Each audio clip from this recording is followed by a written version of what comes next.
Hey guys, Death on Fire here. I want to thank Glacially Music for giving us the opportunity to do this interview. We're going to read a couple questions that they sent to us, answer them to the best of our individual abilities, and then you'll have a little bit of insight about what makes us tick, who we are, and hopefully you'll think we're awesome and go buy our album when it comes out on the 20th of March. You're just going to find out how awkward we really are. Yeah.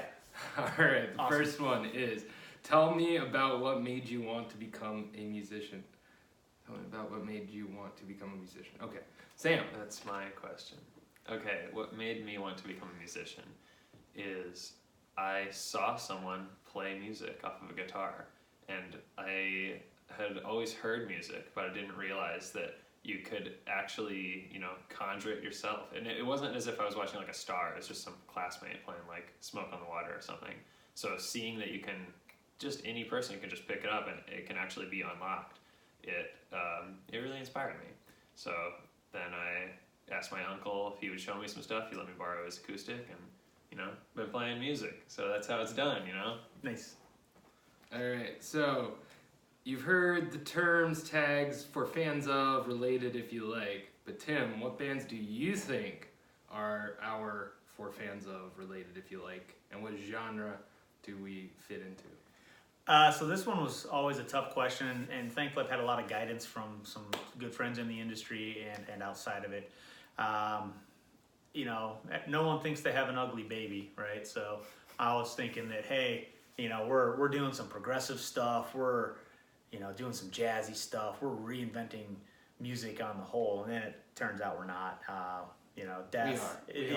We are, Tim. Come on. Death is pretty obvious. If you get into a little more jazz-driven stuff, Atheist, I think.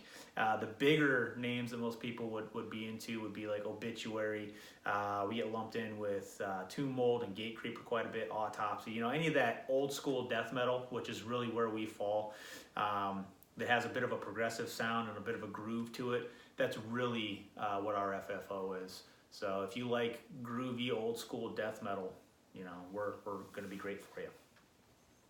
All right, number 3. This one's mine. Which is better, being on the road or working in the studio, and why?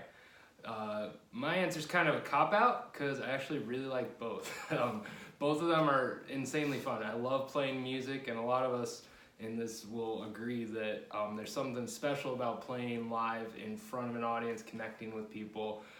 Being on the road is like nothing else. But we're all nerds about music and getting in the studio, getting into the nuts and bolts of what makes a good song, how to write, just playing around with different ideas. You get to do that in the studio that you can't really do in a way on the road. So I like both, and they're both great. So, all right, this is Sam's. Every musician has a preference about their tools. Tell me about your number one instrument and what makes it special. Okay, my number one instrument, Flying V Gibson. Let's see, why is it special to me?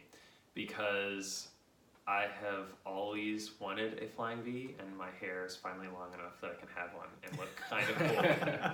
So, it's special because I don't really know much about tools. I get my sound that I like, and I allow it to be what it is without overthinking it. And that Flying V, it's just a part of me, It's not something that I'm ever gonna customize, get fixed up. If it sounds a little off one day, then that's just how it sounds that day, you know what I mean? That's just how I feel about music in general, though. Nice. I do want to give a special shout out though to SJC Custom Drums for hooking up Kyle. He is one of their artists, and then also to Schecter Guitars. I have a Banshee Elite 7-string that I got on an artist deal from them. So Sam's 100% right on what he loves, but want to thank all of the people that are helping support us as well. Yeah, those drums are sweet, and I love them. All right, this one's going to be mine. It's when you come home cold and tired, and you want to warm your bones up beside the fire, what's the thing you want to put in your hand just to make you comfortable? Yeah, so I'm very much an old man. I'm the old man in the band. But I like a book, a glass of whiskey, and my cat. And that's about it, because, yeah, that's all you need. That's all you need. It's better than what I would have said. Exactly. Mine would have been my wife's butt. There you go.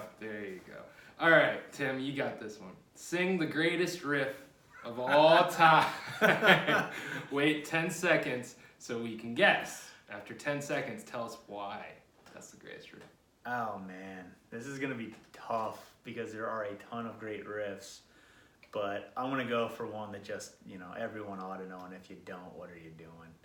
So it'll be da da da da da da da da da da da da. It's Carly Rae Jepsen, right? Shh, we have to wait 10 Oh, seconds. That was Billie Eilish. It's Billie Eilish. We're so old. I don't think you know how to pronounce her name, actually. Eilish. Still Taylor wrong. Swift. Still wrong. Taylor Swift. It's Billy. All right, it Billy was. Ray Cyrus. That was Walk by Pantera. Now, I mean, obviously, we had some conversations about what the greatest riff is. You got a ton of Black Sabbath stuff. Kyle says The Wizard. Sam says Iron Man. And you got Fairies Wear Boots. Oh, yeah. You know, you've got Enter Sandman, right? One of the most known songs from anyone that's a child of the 90s. Crazy Train. Yeah, I mean, there's a ton, but for me, the thing that makes a riff memorable is it's singable. It's easy, it gets stuck in your head, it's a short phrase. The thing about that is when you have everything working together, the drums, the bass, Phil Anselmo's little war chanty vocal pattern in that song, it comes together to be something that you can groove to, and I think that one of the things that we all appreciate is the groove. So I would say that for me, that riff is right up there. And I couldn't remember a Death song that was singable with my ability. So there's that. All right, that's all of them. So thank you guys so much for taking an interest. We got a new album coming out this year. Yeah, March 20th, Ghost Songs will release everywhere, and pre-orders are going to be up on the 14th of January, I believe. So if this is after that, don't miss out. Get a pre-order. Thanks, guys. Thank you.